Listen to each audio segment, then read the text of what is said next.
ہمارا فہم دین جو کورس ہے اللہ کے فضل سے بڑی کامیابی کے ساتھ جاری و ساری ہے۔ آج اس کا 5واں موضوع ہے بے نمازی کا انجام۔ کافی ساری چیزیں نماز کے موضوع میں بیان کرنے والی ہوتی، لیکن صرف ایک حصہ بیان کیا جائے گا کہ بے نمازی کا آخرت میں انجام کیا ہے۔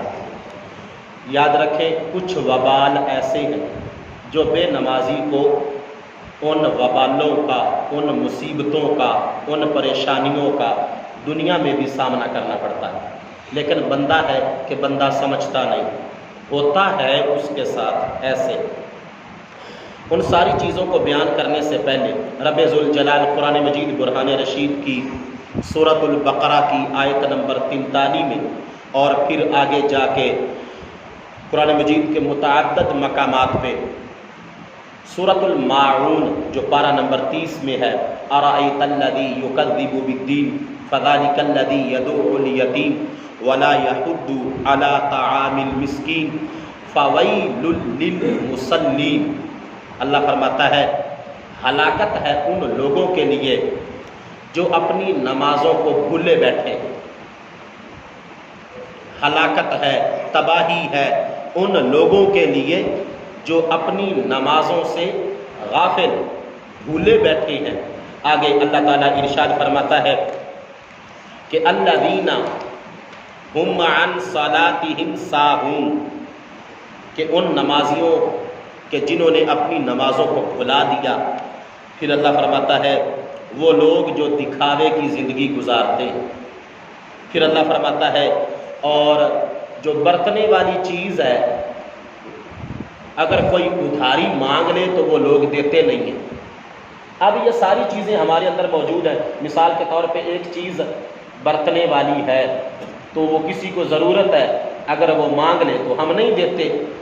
بعض اوقات ایسے ہوتا ہے کہ اگلے بندے کا معیار بڑا خراب ہوتا ہے، اس نے زندگی میں پہلے کئی مرتبہ چیز لی ہوتی ہے اور خراب کر کے واپس کی ہوتی، تو پھر بندہ اس پہ یقین نہیں کرتا۔ باہر کیف میں تو قرآن کی آیت کا ترجمہ پڑھ رہا ہوں جو لکھا ہوا، اللہ فرماتا ہے کہ برتنے والی چیز وہ نہیں دیتے۔ اب یہاں پہ نماز کے متعلق رب ذوالجلال قرآن مجید برہان رشید میں کئی مرتبہ نماز کی فرضیت کا حکم کر چکا ہے، لیکن جتنا زیادہ حکم نماز کا قرآن و سنت میں موجود ہے، اتنی ہی زیادہ سستی بھی نماز کے معاملے میں پائی جاتی ہے۔ بعض اوقات ایسے دیکھا گیا ہے کہ نوجوان بندے روزہ رکھ لیتے لیکن نماز میں سستی کرتے، یعنی کہ روزہ رکھ کے نماز نہیں پڑھتے، حالانکہ یہ بالکل ایک اٹل فیصلہ ہے کہ ایسا روزہ بندے کو کسی قسم کا کوئی فائدہ نہیں دیتا۔ یعنی جو روزہ نماز چھوڑ کے رکھا جائے اس کی ایک وجہ ہے کہ روزہ کی فرضیت بعد میں ہے، روزے کا حکم بعد میں ہے، روزے کا پوچھا جانا بعد میں ہے۔ نماز کی فرضیت بھی پہلے ہے، نماز کا پوچھا جانا بھی پہلے ہے، اور نماز دین کی بنیادوں میں سے کلمہ پڑھنے کے بعد پہلی بنیاد ہے، روزہ آخری بنیاد ہے۔ یہ بات یاد رکھیں، روزہ آخری بنیاد ہے، روزے کا نمبر حج کے بعد ہے، روزے کا نمبر زکوٰۃ کے بعد ہے، روزے کا نمبر نماز کے بعد ہے۔ تو اب یہ کیسا عقل ہے کہ روزہ رکھ لیا ہے لیکن آگے نماز نہیں پڑھی؟ خیر، رب ذوالجلال قرآن مجید برہان رشید میں جب یہ حکم فرماتا ہے وَأَقِيمُوا الصَّلَاةَ وَآتُوا الزَّكَاةَ، تو یہاں پر ہی دیکھ لو، نماز پہلے، زکوٰۃ بعد۔ آپ جتنی آیتیں قرآن کی پڑھ کے دیکھ لو، باقی چیزوں کا حکم بعد میں ہوگا، نماز کا حکم پہلے ہوگا۔ آپ احادیث کو دیکھ لیں، باقی چیزوں کی فرضیت اور ان کے واجبات اور ان کے احکام بعد میں ہوں گے، نماز کا حکم پہلے ہوگا۔ اور یہاں پہ نماز اور بے نمازی کا انجام، اس کو سمجھتے ہوئے سیدنا فاروق اعظم رضی اللہ تعالی عنہ نے فرمایا اسلام اور کفر کے درمیان فرق نماز ہے۔ من ترک الصلاۃ متعمدن فقد کفر جہارا. 10 نمازیں نہیں، 100 نمازیں نہیں، جان بوجھ کر اعلانیہ ایک نماز جس بندے نے چھوڑی اس بندے نے کفر کی. میں 5 نمازوں کی خدا کی قسم بات نہیں کر رہا، یا پورے ہفتے کی نمازوں کی بات نہیں کر رہا، اور بات اپنی طرف سے بھی نہیں کر رہا. آخر سپیکر میں کر رہا ہوں، ریکارڈنگ کروا رہا ہوں، تو کیسے اپنی طرف سے کر سکتا ہوں؟ حوالہ بھی تو دینا پڑ سکتا ہے. اتنے لوگ سن رہے ہیں. من ترک الصلاۃ متعمدا فقد کفر جہارا. جان بوجھ کر نماز چھوڑنے والا اعلانیہ تو اس نے گویا کہ کفر کیا. اب یہاں پہ اللہ تعالیٰ قرآن مجید برہان رشید میں ارشاد فرماتا ہے وَإِن مِّن شَيْءٍ إِلَّا يُسَبِّحُ بِحَمْدِهِ. کہ ساری چیزیں اللہ کی تسبیح بیان کرتی، کھوتا بھی، کتا بھی، خنزیر بھی، سانپ، بچھو، کیڑا مکوڑا. دل دہلا دینے والی یہ بات ہے جو میں ابھی آپ کے سامنے ذکر کرنے لگا ہوں.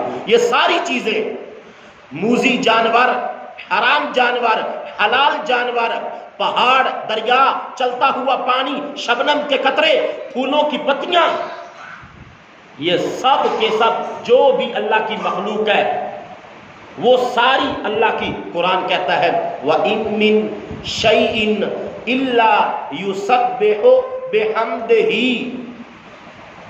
سب اللہ کی تعریف بیان کرتی ہے.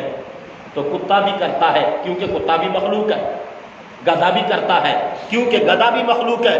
بزرگ فرماتے ہیں کہ وہ الفاظ کہ جن الفاظوں سے کھوتا اللہ تعالیٰ کی حمد بیان کرتا ہے، دل پہ ہاتھ رکھ کے سننا کہ گدھا کیا کہتا ہے. گدھا کہتا ہے الحمدللہ الذی جعلنی حمارا. اے اللہ تیرا شکر ہے کہ تم نے مجھے گدھا بنایا ہے. وَلَمْ يَجْعَلْنِي كَلْبًا. لیکن مجھے کتا نہیں بنایا.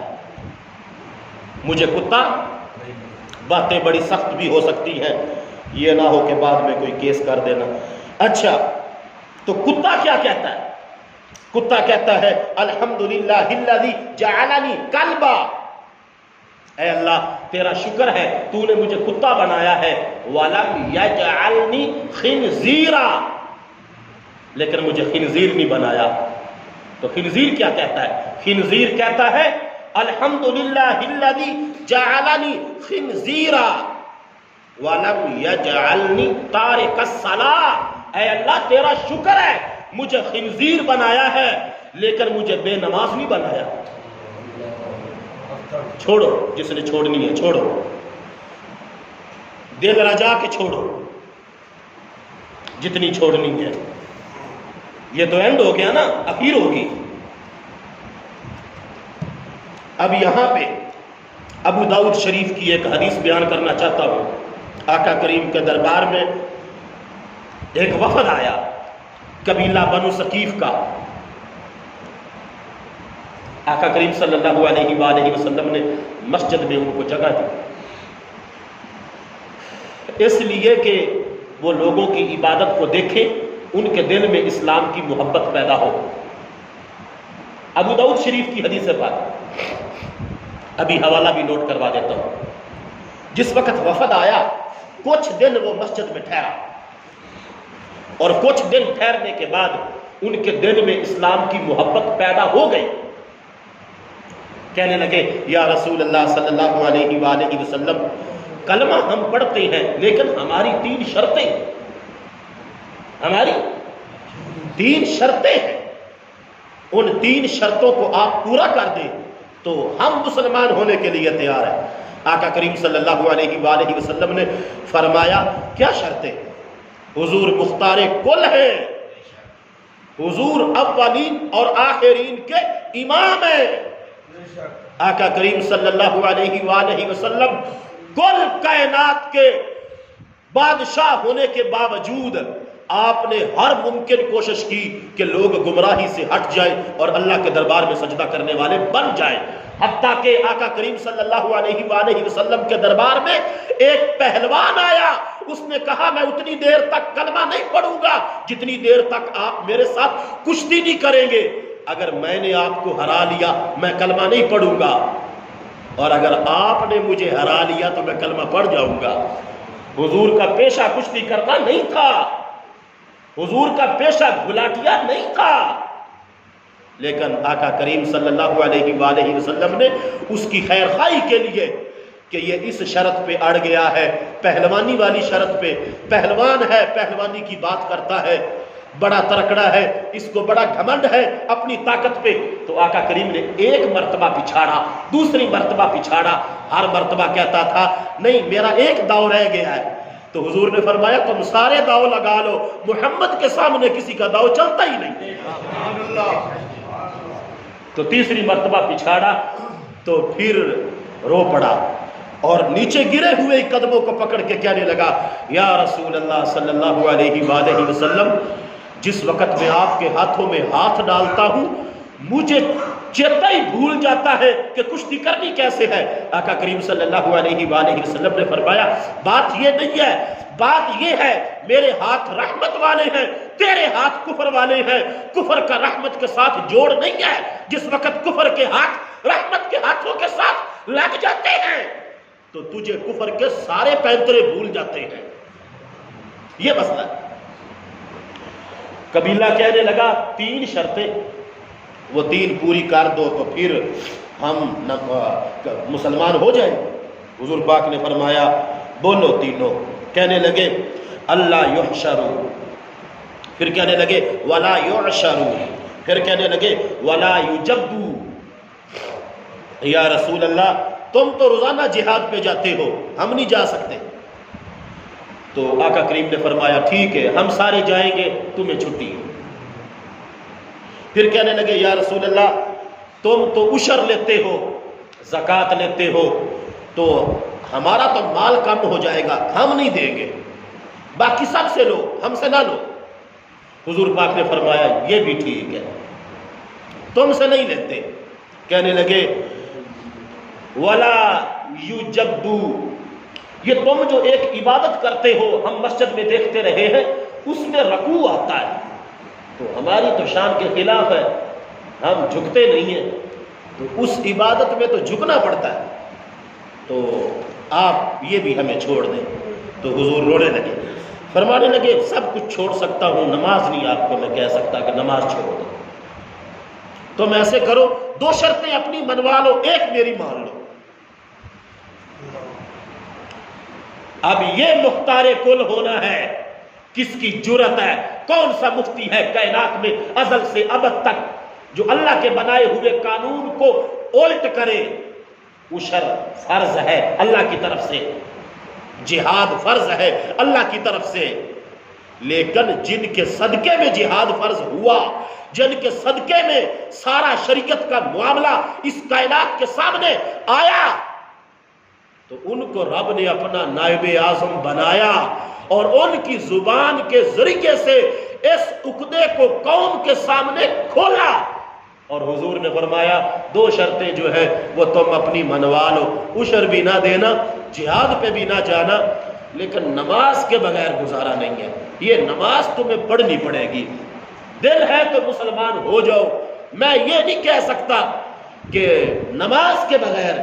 تو وہاں پہ آقا کریم صلی اللہ علیہ وآلہ وسلم نے فرمایا، حدیث نمبر 2631 ابو داؤد شریف کی کتاب الخراج والامارہ والفیء، اس باب کے اندر یہ حدیث موجود ہے۔ حضور فرمانے لگے ولا خیر فی دین لیس فیہ رکوع، بھلا وہ بھی کوئی دین ہے کہ جس دین میں نماز نہ ہو، جس دین میں رکوع نہ ہو، جس دین میں سجدہ نہ ہو، بھلا وہ بھی کوئی دین ہے؟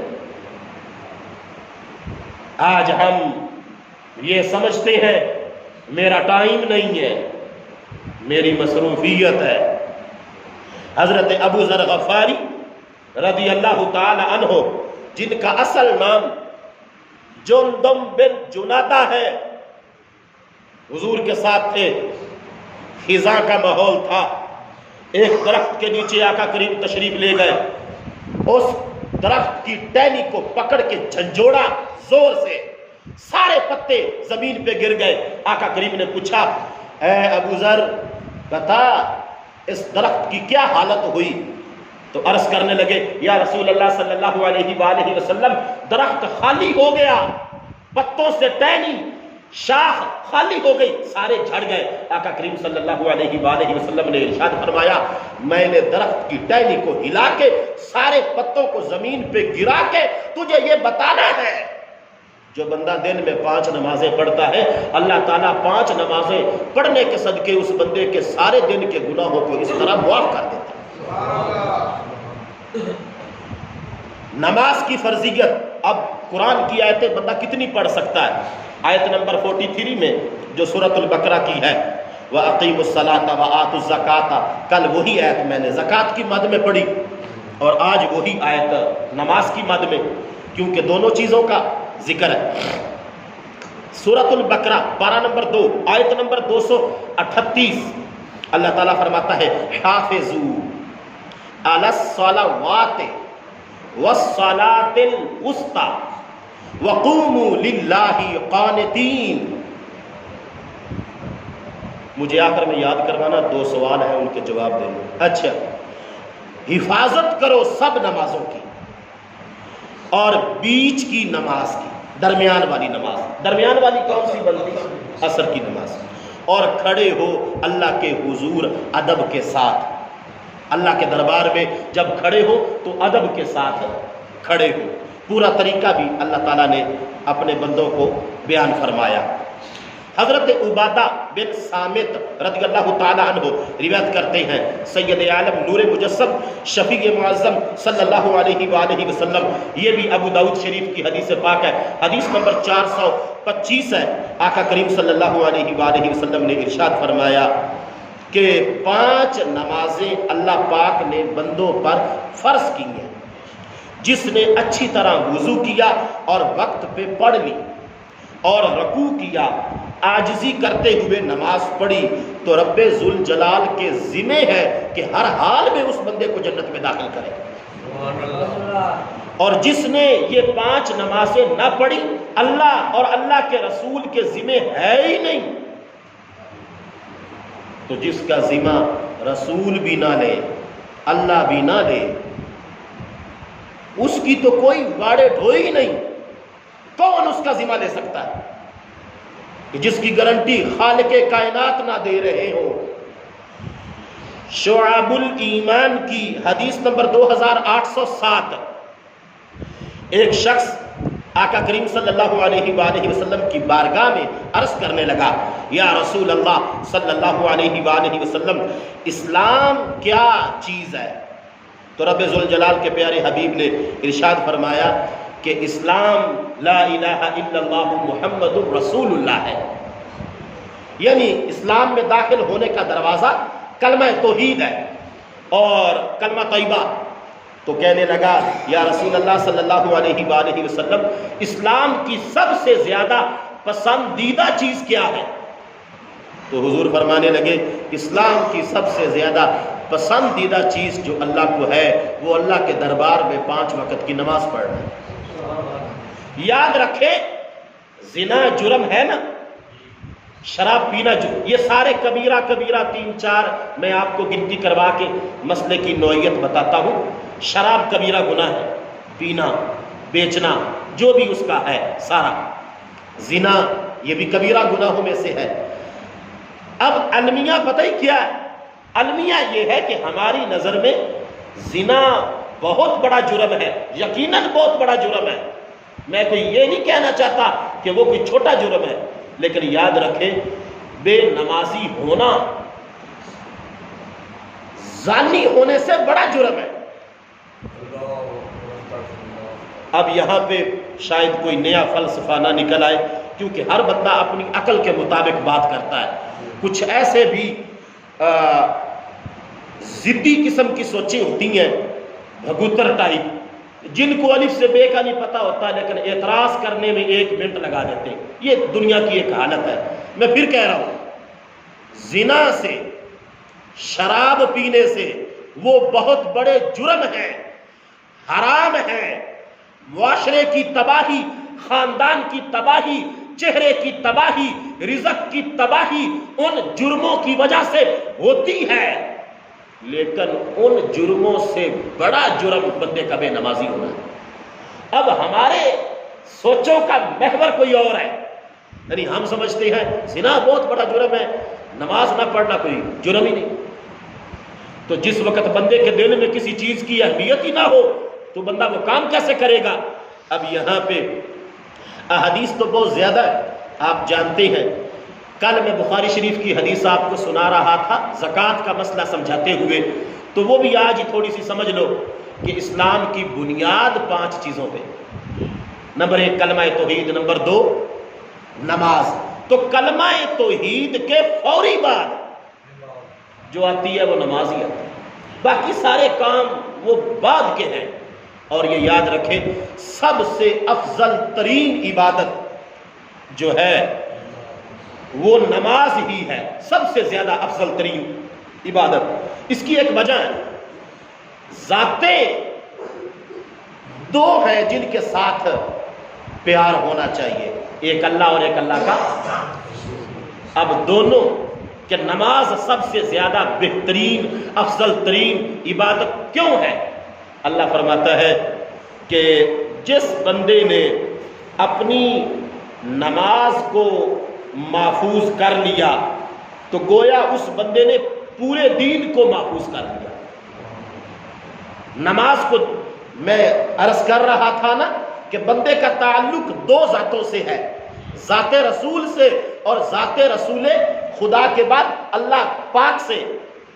تو ان دونوں ذاتوں کے نزدیک جو نماز کی اہمیت ہے، جو نماز کو انہوں نے مقام و مرتبہ عطا فرمایا ہے، اس بنیاد پہ ہم کہہ سکتے ہیں کہ اسلام کے بعد جو سب سے بڑا پروٹوکول ہے اور سب سے بڑا فرض ہے اور سب سے بڑی عبادت ہے، وہ عبادت 5 وقت کی فرض نماز پڑھنا ہے۔ ایک لطیف نکتہ عقل کے گھیرے سے آپ سن لیں، 20 تراویاں کیوں ہیں؟ یعنی حنفی کہتے ہیں کہ تراویاں 20 ہیں، مکہ شریف میں اور مدینہ شریف میں 20 پڑھی جاتی ہیں۔ عبداللہ بن عباس رضی اللہ تعالی عنہ کی روایت، وہ تو بعد کا معاملہ ہے، اس کے اوپر جو تحقیق ہے، اور سیدنا فاروق اعظم یاد رکھیں فجر کی فرض کی رکعتیں کتنی ہوتی؟ 2 ہوتی۔ ظہر کی کتنی ہوتی؟ 2 اور 4 کتنی ہوتی؟ عصر کی فرض رکعتیں کتنی ہوتی؟ 6 اور 4 کتنی ہوتی؟ 10۔ مغرب کی فرض رکعتیں کتنی؟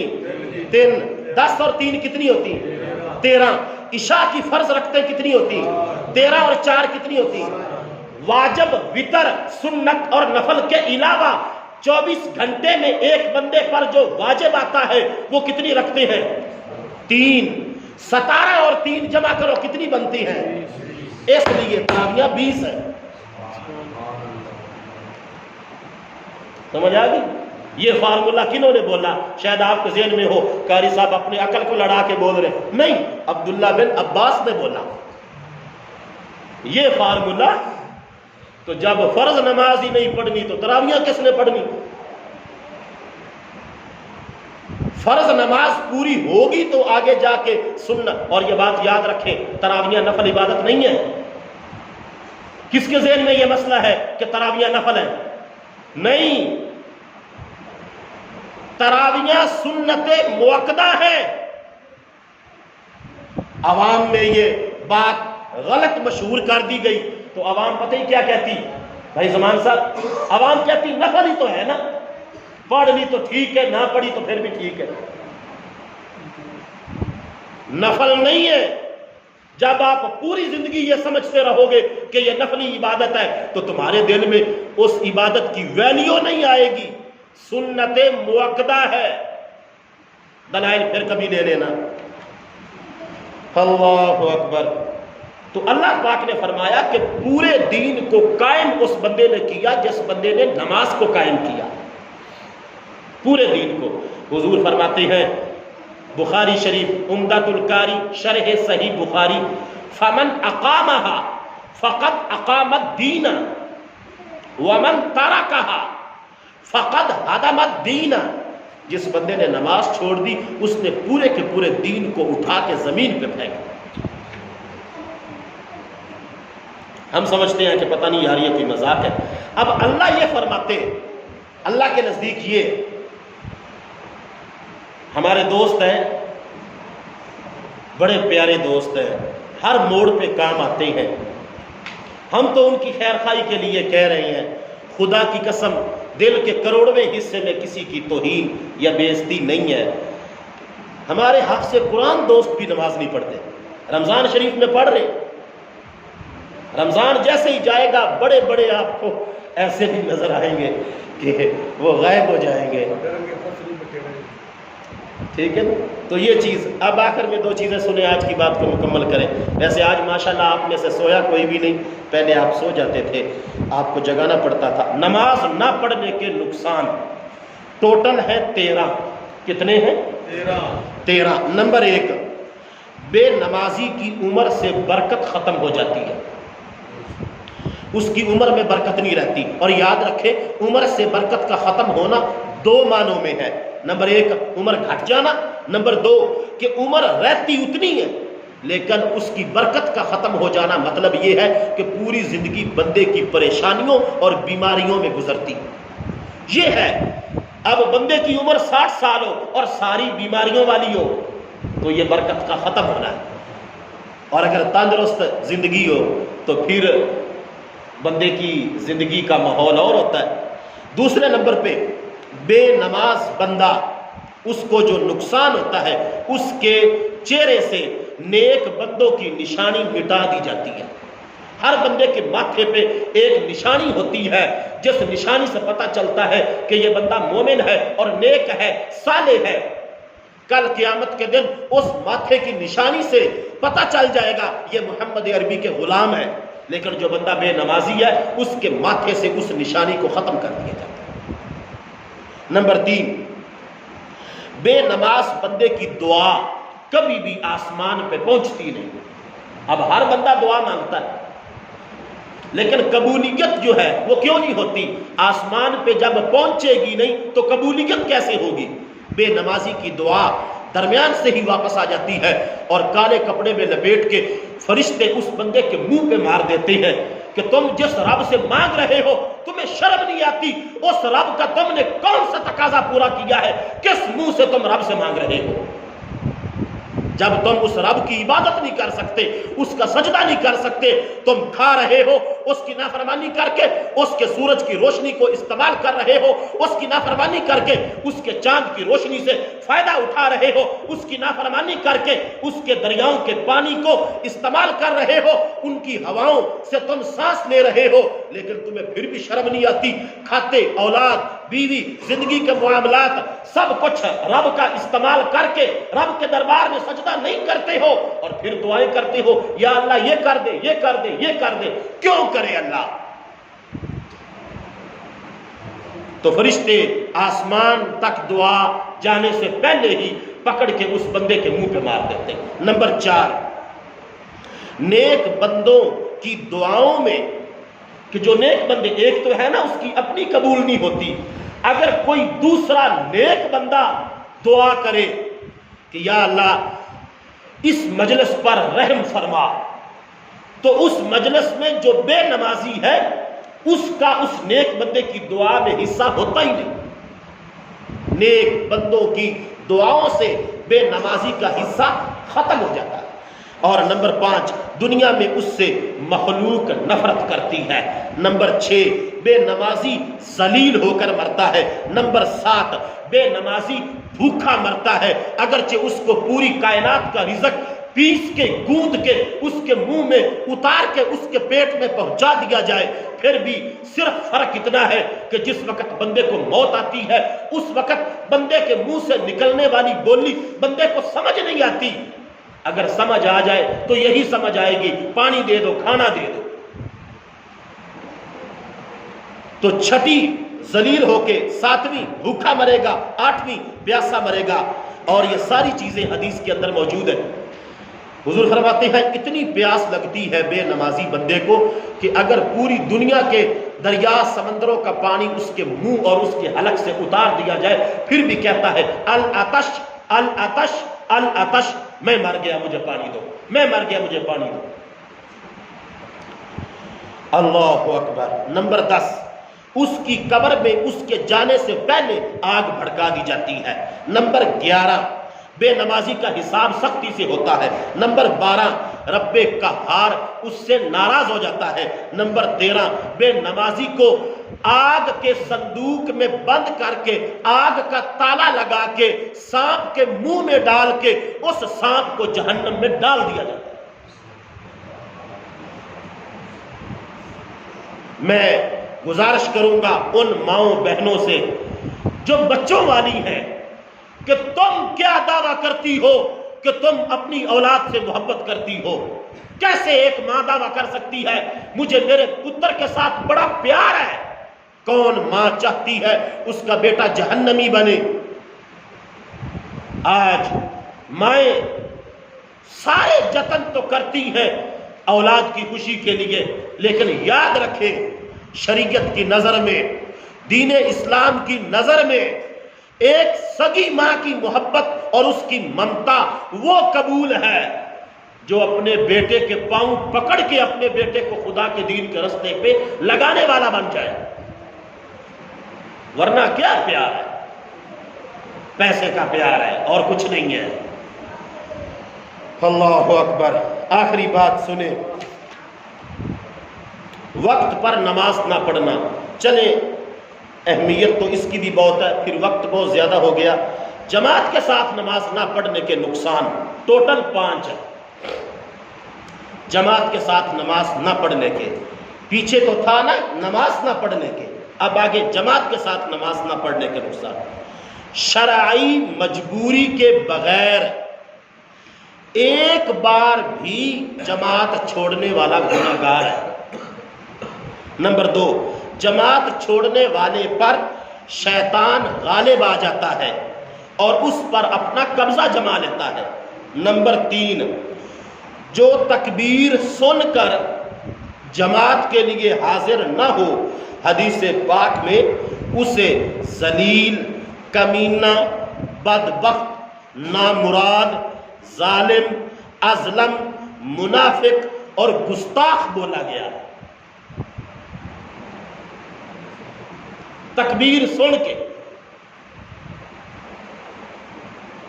بدبخت، نمبر 2 کمینہ، نمبر 3 ذلیل، نمبر 4 نامراد، نمبر 5 ظالم، نمبر 6 اظلم یعنی کہ بہت بڑا ظالم، نمبر 7 منافق۔